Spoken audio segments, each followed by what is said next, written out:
असह्य ગરમીના કારણે પાર્લર પર ઉભેલો યુવક ઢળી પડ્યો। પાણીની બોટલ લેવા પહોંચેલો યુવક અચાનક બેભાન થઈ ગયો। મહેસાણાના કડીમાં એક પાન પાર્લર પર બનેલી ઘટના। એક યુવક બાઇક લઈને પાણીની બોટલ લેવા માટે આવ્યો હતો। પાર્લર સંચાલક પાણીની બોટલ લઈને આપે એ પહેલા યુવક નીચે પડી ગયો। સ્થાનિક લોકોએ યુવકને પાણી છાંટતા 15 થી 20 મિનિટમાં તબિયત સ્વસ્થ થઈ। સમગ્ર ઘટના સીસીટીવીમાં કેદ થઈ છે।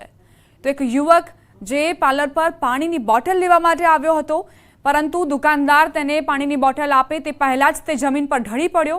આસપાસના જે લોકો હતા તે આવ્યા અને તરત જ એ યુવક પર પાણી છાંટવાનો પ્રયત્ન કર્યો અને પાણી છાંટ્યા બાદ એ યુવકને હોશ આવ્યો। 15 થી 20 મિનિટનો સમય લાગ્યો સંપૂર્ણ સ્વસ્થ થવામાં યુવકને, પરંતુ અસહ્ય જે ગરમી વરસી રહી છે તેના કારણે લોકોની તબિયત પર અસર પહોંચી રહી છે, સ્વાસ્થ્ય પર અસર પહોંચી રહી છે। ડિહાઇડ્રેશન ન થાય તે માટે ડોક્ટરો તબીબો સલાહ આપી રહ્યા છે અને સતત પાણી પીતા રહેવું એ ખૂબ જ જરૂરી છે આ અસહ્યનીય ગરમીમાં। સીસીટીવી ફૂટેજ આપ જુઓ। દુકાનના જ સીસીટીવી ફૂટેજમાં આખી ઘટના કેદ થઈ છે। યુવક પહેલા પોતાનું બાઇક પાર્ક કરે છે, ત્યારબાદ તે પાણીની બોટલ લેવા માટે દુકાનદારને કહે છે, પરંતુ બોટલ હાથમાં પકડે તે પહેલા જ ઢળી પડે છે। આસપાસના જે લોકો હતા હાજર તેમણે એ યુવક પર પાણીનો છંટકાવ કર્યો અને યુવક જ્યાં સુધી હોશમાં ન આવ્યો ત્યાં સુધી પ્રયત્ન કરતા રહ્યા। કચ્છના લખપત તાલુકામાં ભર ઉનાળે પાણીનો પોકાર ઉઠ્યો છે। ટેન્કરના બદલે ફાયર બ્રિગેડ દ્વારા પાણી પહોંચાડવામાં આવ્યું હતું। ભેખડા ગામમાં એક નાગરિકનું અવસાન થતાં દફન વિધિ માટે પાણીની જરૂર ઊભી થઈ હતી। પાણી પુરવઠા તંત્ર તેમજ જીએમડીસીએ જાણ કરતા તેમની પાસે પણ ટેન્કર ન હતા। ત્યારબાદ પાંદરો વીજ મથકના અધિકારીને જાણ કરતા તેઓએ ટેન્કરના બદલે અગ્નિશમન દળનું વાહન મોકલાવ્યું। ગામના લોકોએ ફાયર બ્રિગેડના વાહનમાંથી પાણી ભર્યું। કાળઝાળ ગરમી તેમજ પશુધનની મોટી સંખ્યા હોવાના કારણે પાણીની જરૂરિયાત વધી હતી। અનિયમિત અને ઓછું પાણી મળતા ગામ લોકોને રોજ હાલાકી વેઠવી પડે છે। દાહોદના સંજેલીમાં ભર ઉનાળે પાણીની પારાયણ સામે આવી। અહીં પંચાયતની બેદરકારી અને નિષ્કાળજીના કારણે લોકો વેચાતું પાણી લેવા મજબૂર બન્યા છે। પાણી માટે પણ વલખા મારતી પ્રજા નલ સે જલ યોજનાની અધૂરી કામગીરી તાત્કાલિક ધોરણે પૂરી કરવામાં આવે તેવી માંગ કરી રહી છે અને ધારાસભ્યની ગ્રાન્ટમાંથી ફાળવેલ ટેન્કરો પણ ગાયબ થઈ જતા અનેક સવાલ પણ કરી રહી છે। હવે જોવાનું એ રહેશે કે ક્યારે આ ગામવાસીઓની પાણીની સમસ્યાનો અંત આવશે। પાણીની સમસ્યા છે જ નથી। મારી કને પંચાયત પાસે 5 કૂવા છે, 2 બોર છે। અમે સમયસર પાણી આવીએ પણ ઉનાળાના કારણે આ છેલ્લે દિવસની અંદર પાણીની અછતને લીધે પાણી અડધો કલાક અલગ અલગ લાઈન ઉપર આપીએ છીએ। સંજેલી ગ્રામ પંચાયત ખાતે લગભગ 3 થી 4 ફળિયામાં હાલ પાણીની તકલીફ ચાલી રહી છે, જે અંગે અમને જાણ થતાં અમે તાત્કાલિક ધોરણે સરપંચ તલાટીને પાણીની અન્ય વ્યવસ્થા કરી અને તેમણે પૂરું પાડવા જણાવેલ છે। સાથે સાથે વોસ્મોની થોડી જે કામગીરી રહી ગયેલ છે તે કામગીરી પૂર્ણ કરી અને ઝડપથી ફળિયાના પાણીનો પ્રશ્નનો નિકાલ થાય તે બાબતે કાર્યવાહી કરેલ છે। સંજેલી નગરમાં પાણીની પોકાર ઉઠવા પામી હતી, ત્યારે ન્યૂઝ 18 ગુજરાતી દ્વારા આજે સંજેલી નગરમાં ફળિયે જઈને રિયાલિટી ચેક કરવામાં આવ્યું છે। આપણી સાથે અહીંયા કેટલાક બહેનો છે, તેમની સાથે વાત કરીશું। શું નામ છે બેન? નામ તો ચમડિયા ફળિયાનું જ। જી, હેલો। કઈ રીતની સમસ્યા છે પાણીની? અમારે પાણીની બહુ તકલીફ પડે છે। અમે અહીં કેટલા વાર પંચાયત પર ગયા, કેટલા વાર તાલુકા પર ગયા, તો બી અમને પાણી કોઈ આપતું નથી। નથી સભ્ય આવીને ઉભા રહેતા, નથી સરપંચ આવીને ઉભા રહેતા। ચોક્કસથી કહી શકાય કે અત્યારે જે નળથી જળની માંગણી કરવામાં આવી છે, આપણી સાથે અન્ય પણ મહિલાઓ છે, તેમની સાથે વાત કરીશું। શું કહેશો તમારે ત્યાં પાણીની સમસ્યાને લઈને? અમારે ઘણી ચમડિયા ફળિયાની અંદર તકલીફ છે પાણીની ને કેટલી વાર પંચાયત તાલુકામાં ગયા, કોઈ સુનવાઈ કરતા નથી। આપણી સાથે અહીંયા અન્ય પણ છે, તેમની સાથે વાત કરીશું। શું કહેશો બેન, કઈ પ્રકારની સમસ્યા છે અને અત્યારે કઈ પ્રકારે પાણી લાવો છો તમે? અત્યારે અમે ટેન્કર દ્વારા પાણી લાવીએ છીએ, પણ ટેન્કર વાળાને બી દિવસના 10 ફોન કરીએ ત્યાં સુધી ટેન્કર વાળા આવતા નથી। અમારે આખો દિવસ ટેન્કરની રાહ જોઈને પીવાના અને વાપરવાના બંને પાણી માટે બેસી રહેવું પડે છે। પાણીની લગભગ 2 વર્ષથી આ સમસ્યા છે। 2 વર્ષ શું વધારે ટાઈમ, પણ દરરોજ માણસ ખાય શું કે પાણી શું પીવે? સવારમાં માણસને ઉઠતાની સાથમાં જે જીવનની જરૂરિયાતનું છે એ પાણી જ છે। ચોક્કસથી કહી શકાય કે અત્યારે જે 2 વર્ષથી વધુના સમયથી અહીંયા જે પાણીની સમસ્યા છે, જેને લઈને સ્થાનિકો દ્વારા વારંવાર તંત્રને રજૂઆત કરવામાં આવી છે, પરંતુ તંત્રના પેટનું પાણી નથી હળતું, જેના કારણે અત્યારે જે સંજેલી નગરમાં પાણીની સમસ્યા સર્જાઈ રહી છે। સૌરભ ગેહલોત, ન્યૂઝ 18 ગુજરાતી, દાહોદ। આખરી ગરમીમાં માથે બેડા લઈ 2 કિલોમીટર દૂર પાણી લેવા મજબૂર બની છે આ મહિલાઓ। મહીસાગર જિલ્લાના બાલાસિનોરમાં આવેલા બોરી ડુંગરી ગામમાં ઉનાળાની શરૂઆતથી જ પાણીની તંગી સર્જાઈ છે. ગ્રામ્ય વિસ્તારોમાં નલ સે જલ યોજના પોકળ સાબિત થઈ છે. બોરી ડુંગરી ગામમાં છેલ્લા 20 વર્ષથી અહીંયા પાણીની સમસ્યા સર્જાઈ છે. ત્યારે અવારનવાર રજૂઆત કરવા છતાં કોઈ નિરાકરણ નથી આવ્યું, જેથી આટલી કાળઝાળ ગરમીમાં પણ મહિલાઓ 2 કિલોમીટર દૂર ચાલીને જઈ પાણી લાવવા મજબૂર છે, જ્યાં માત્ર એક હેન્ડપંપ લગાવેલો છે. જ્યારે ગામમાં કોઈ પ્રસંગ હોય ત્યારે ટેન્કર મંગાવવા પડે છે. ઉનાળાના આ ધોમધકતા તાપમાં ઘર સુધી પાણી મળે તેવી માંગ ગ્રામજનોએ કરી. મહીસાગર જિલ્લાના બાલાસિનોર તાલુકાના ગધાવાડા ગ્રુપ ગ્રામ પંચાયતમાં આવેલું છે બોરી ડુંગરી ગામ, કે જ્યાં લોકોને પાણી માટે અનેક વલખા મારવા પડી રહ્યા છે. 2 કિલોમીટર સુધી પાણી લેવા જવું પડી રહ્યું છે. દ્રશ્યો બતાવી રહ્યો છું. એક હેન્ડપંપ છે ગામની બહાર, ત્યાં મહિલાઓ અત્યારે પાણી ભરવા આવી છે. કહી શકાય કે અહીંથી ગામ 2 કિલોમીટર, અંદાજિત 2 કિલોમીટર દૂર આવેલું છે. ત્યાં સુધી પાણી લેવા ગામ લોકોને આવવું પડી રહ્યું છે. વાત છે છેલ્લા કેટલાય વર્ષોથી આની આ જ પરિસ્થિતિમાં ગામ લોકો જીવી રહ્યા છે. દ્રશ્યો જોઈ શકો છો કે મહિલાઓને 2 કિલોમીટર સુધી આ ધગધગતા તાપમાં અત્યારે 3 થી 4 વાગવા આવ્યા છે અને ધગધગતા તાપની અંદર પાણી માટે વલખા મારી રહ્યા છે. દૂર દૂર સુધી હેન્ડપંપમાં પાણી ભરવા આવી રહ્યા છે. દ્રશ્યો જોઈ શકો છો કે મહિલાઓ કેટલી હેરાન પરેશાન થતી હશે. છેલ્લા કેટલાય વર્ષોથી આની આ જ પરિસ્થિતિ આ ગામ લોકોની રહેવા પામી છે. ત્યારે અનેકવાર ગામ લોકોએ લેખિતમાં પાણી પુરવઠા સહિત અનેક અધિકારીઓને પણ રજૂઆત કરી છે, પરંતુ પરિણામ શૂન્ય મળ્યું છે. કેટલાક ગામ લોકો છે તેમની સાથે સીધી વાત કરીશું. શું કહેશો? પાણી નથી મળતું, કેટલા વર્ષથી આ પ્રશ્ન છે અને કેટલી જગ્યાએ તમે રજૂઆતો કરી ચૂક્યા છો?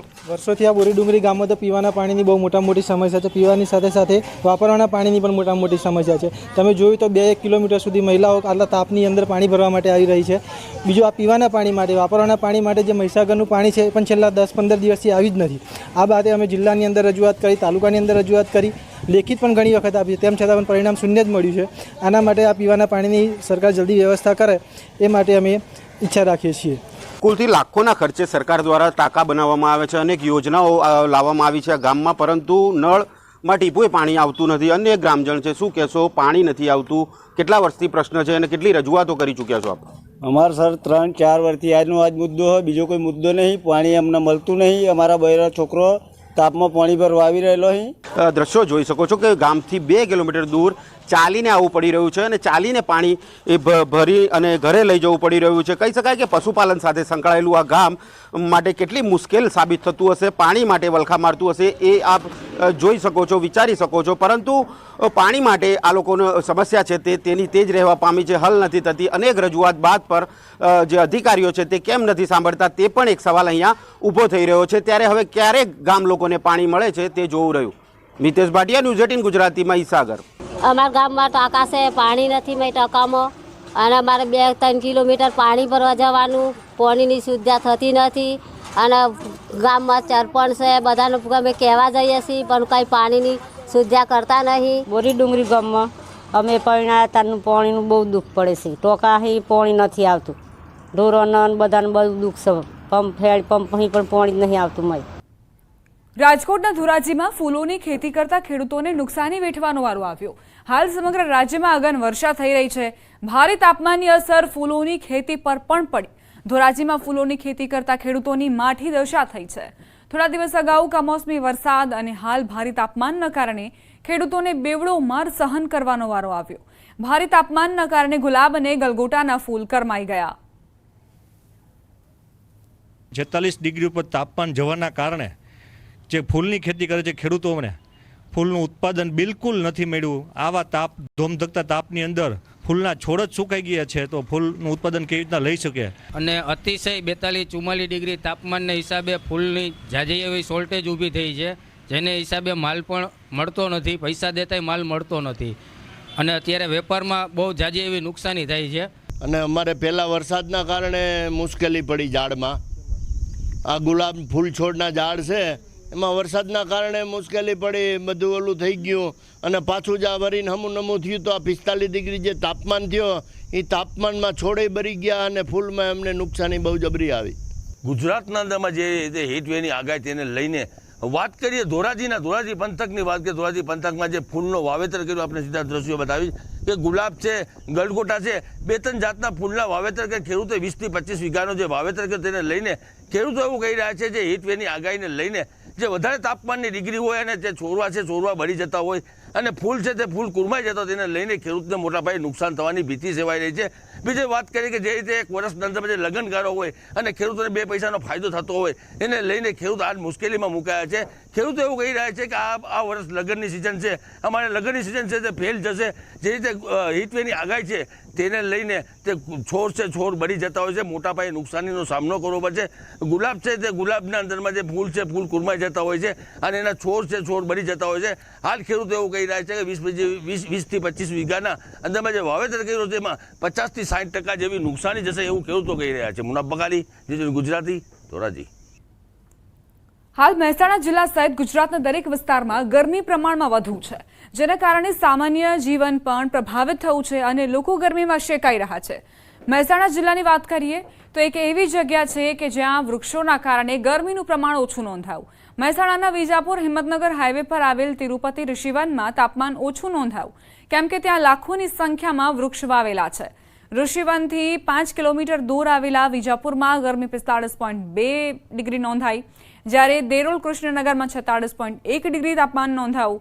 જોકે તિરુપતિ ઋષિવન દેરોલમાં 10 લાખથી વધુ વૃક્ષોના કારણે ગરમીમાં ઘટાડો નોંધાયો અને તાપમાન 41.5 ડિગ્રી નોંધાયું હતું.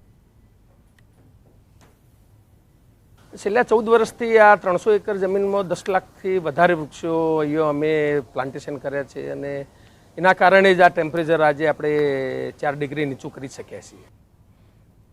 દાહોદમાં કાળઝાળ ગરમીમાં અબોલ પ્રાણીઓની વેદના સમજી એક જાગૃત નાગરિકે ફરતી પરબ શરૂ કરી. એક ટેમ્પો, પાણીની ટાંકી, 10 ટબ સાથે રૂપલભાઈએ 5 લોકોની ટીમ બનાવી અને ચાલતી ફરતી પરબની શરૂઆત કરી. ટીમના લોકો સવારે 8 વાગ્યાથી ટેમ્પોમાં પાણી ભરી મિશન પર નીકળી જાય છે. શહેરમાં દરેક વિસ્તારમાં જ્યાં પણ પશુઓ પક્ષીઓ દેખાય ત્યાં ઊભા રહી અને એમને પાણી પીવડાવવાનું કામ કરી રહ્યા છે. સવારે 8 થી સાંજે 7 વાગ્યા સુધી છેલ્લા 4 દિવસથી આ કાર્યક્રમ અવિરત છે. નાનપણથી જ સેવાભાવી અને જાગૃત નાગરિક રૂપલભાઈ શુક્લને અબોલ પશુ પક્ષીઓ માટે કંઈક કરવાનો વિચાર આવ્યો હતો અને તેમણે ટીમ સાથે મળી ચાલતી ફરતી પરબની શરૂઆત કરી. દાહોદ જિલ્લામાં દિન પ્રતિદિન તાપમાનનો પારો વધતો જઈ રહ્યો છે. હાલ જે તાપમાનની વાત કરીએ તો તાપમાન 43 ડિગ્રી લઈને 45 ડિગ્રી સુધી પહોંચી રહ્યું છે. ત્યારે વાત કરીએ તો ડોક્ટરો દ્વારા પણ અને હવામાન વિભાગ દ્વારા પણ જે આવા સમયે ઘરથી બહાર ન નીકળવું અને ખૂબ વધારે પાણી પીવા માટે, પ્રવાહી પીવા માટે ભાર મૂક્યો છે. ત્યારે કહી શકાય કે માનવ જે વ્યક્તિ છે તે તો પોતે ક્યાં પણ માંગીને પાણી પી શકે છે, પરંતુ અબોલ પશુઓ ક્યાં પાણી પીવા જાય તે એક મોટો સવાલ ઊભો થવા પામ્યો હતો. ત્યારે દાહોદના એક જીવદયા પ્રેમી વ્યક્તિએ તેનો સરસ એક વિચાર કર્યો હતો અને આપ જે મારી પાછળ આ દ્રશ્યો જોઈ રહ્યા છો કે અહીંયા જ્યાં ગાયો ફરતી હોય ત્યાં ગાયો જે જગ્યા પર ફરતી હોય તેઓને તે જગ્યા પર પાણી આપવાનો વિચાર કર્યો હતો અને ખૂબ મોટા પ્રમાણમાં જે ટબ, ડોલ અને વિવિધ જે સાધનો થકી જે પૂરી એક ટીમ બનાવવામાં આવી છે અને ટીમ બનાવીને જે આપ જે આ ટીમ પણ જોઈ શકો છો કે ટીમ બનાવીને જે આપ પશુઓને પાણી પીવડાવવાનું કામગીરી ચાલતી હોય છે. ગાય માતાની સેવા કરી રહ્યા છે અને પાણી પીવડાવે છે ગાય માતાને, ને ગાય માતાને પીવડાવે છે પાણી બધી મોર ફરીને સોસાયટીઓમાં. અમારે એક ગાયની ગંભીર પરિસ્થિતિ જોઈને એને પાણી પીવડાવ્યું પણ પાણી પીધું નહીં. એમાંથી એક વિચાર આવ્યો મગજમાં કે પાણી પીવડાવીએ છીએ અને તબિયતના કારણે એને એક સર્જરી થઈ હતી અમારી ગાયને. એ સર્જરીમાં એ પાણી પી ના શકી પછી 2 દિવસ સુધી. હવે ઠીક છે, થોડું ઘણું સારું છે હવે એને. એ વખતે એવો વિચાર આવ્યો કે અમે એને પાણી પીવડાવીએ છીએ અને પાણી એ પી નથી શકતી, તો જે ગાયો એવી પણ છે જેને પાણી પીવું છે પણ પાણી મળતું નથી, તો એક મનના સંતોષ માટે એક ફરજ સમજીને એ ગાયો સુધી પાણી પહોંચાડવા માટેનો વિચાર આવ્યો. ત્યાં બકેટ મૂકે પાણી ભરીને, એને પીવું હોય તો પી લે, રોકાઈને પછી આગળ નીકળે. હવે આવતીકાલથી એવી વ્યવસ્થાનો વિચાર છે કે કદાચ ઘાસ કે એની સાથે કંઈક ગાયને ખાઈ શકે એવું કશું આપી શકીએ, સારું પૌષ્ટિક લીલા ઘાસ તો વિચાર છે અને પાટો આપીશું થોડોક. ચોક્કસથી કહી શકાય કે જે રૂપલભાઈ દ્વારા હરતું ફરતું પાણીનું પરબ પણ બનાવવામાં આવ્યું છે અને આવતીકાલથી ગાય માટે જે ખાવા પીવાની પણ વ્યવસ્થા થાય તેવું પણ તેઓએ અત્યારે સંકલ્પ લીધો છે. સૌરભ ગેહલોત, ન્યૂઝ 18 ગુજરાતી.